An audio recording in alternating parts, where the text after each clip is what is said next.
गोर लगै छी। हम चमचम मैथिली गीत में अहाँ समस्त मिथिलावासी के स्वागत करै छी। आइ हम छठ के कथा कहै छी तऽ अहाँ सब ई कथा जरूर सुनब देखब और हमर चैनल के सब्सक्राइब, वीडियो के लाइक शेयर जरूर कर देब। जय हे छठ मैया। एक समय में नैमिषारण्य में सर्वशास्त्रज्ञ सौनक मुनि सूत जी से जिज्ञासा केलनि, एहि पृथ्वी पर जे लोक सब तरहक रोग से ग्रस्त अछि, ककरो संताने नहीं होइत छैक तऽ ककरो पुत्र अल्पायुमे मर जाइत छैक, तकरा लोकनिक दुखक नाश कोना हेतैक। सूत जी ताहि पर कहब प्रारंभ केलनि, ठीक इएह बात सत्यव्रती भीष्म पुलस्त्य मुनि जी पूछने छलखिन, से हमरा बुझल अछि। ई कथा कहनाहर आ सुननाहर दुनू पापक विनाश होयत छैक। प्राचीन काल में एकटा बलवान आ ईर्ष्यालु दुष्ट क्षत्रिय राजा छलाह। हुनका पूर्व जन्मक पाप से कुष्ठ भऽ गेलनि, हुनका यक्ष्मा रोग सेहो भऽ गेलनि। ओ एहन जिंदगी से मरण नीक बूझि गेलाह। ठीक ओहि समय में एकटा शास्त्रज्ञ धर्मात्मा तेजस्वी ब्राह्मण ओहि ठाम पहुँचलाह। राजा हुनका देख अत्यंत प्रसन्न भेलाह, हुनक पूर्व स्वागत सत्कार केलनि आ विनम्रता भाव से प्रश्न केलनि जे हम कुष्ठ आ यक्ष्मा रोग से पीड़ित छी, कियो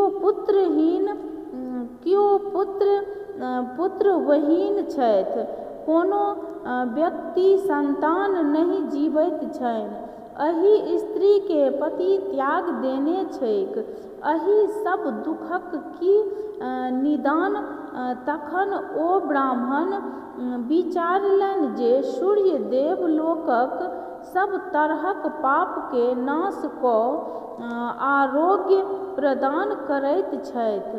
तेँ ओ राजा के कहलखिन जे अहाँ लोकनिक सूर्यक व्रत करैत जाउ, अवश्य कल्याण होयत। तखन ओ ब्राह्मण हुनका लोकनिक पंचमीक खरना से लऽ सप्तमीक प्रातः कालक अर्घ छठ व्रतक पूर्ण विधान बुझौलनि। ओ सब ओहि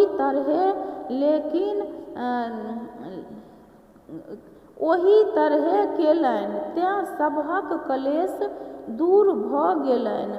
तकर बाद एकटा जे नीक वंशक ब्राह्मण दरिद्र मूर्ख अविवाहित छलाह, ओ एके वर्ष ई व्रत केलनि तऽ ओ अत्यंत यशस्वी ओ सुखी भऽ गेलाह।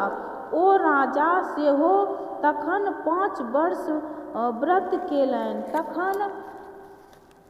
तखन हुनको मंत्री सब अपना में विचार राजा लग आबि हुनका अपन सभक अगुआ बना कऽ सेना लऽ विद्रोही के मार भगौलनि आ राजा पूर्वे जकाँ निष्कपट राज्य करय लगलाह।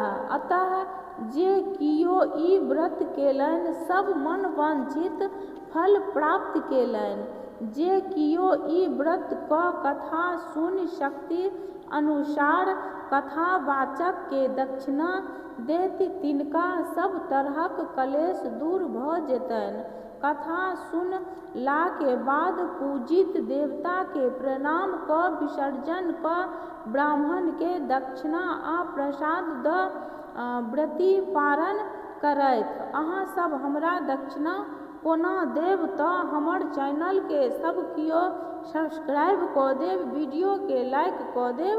छठ परमेश्वरी सबहक आशा पूरा करतै। जय छठ मैया, जय रणा माय।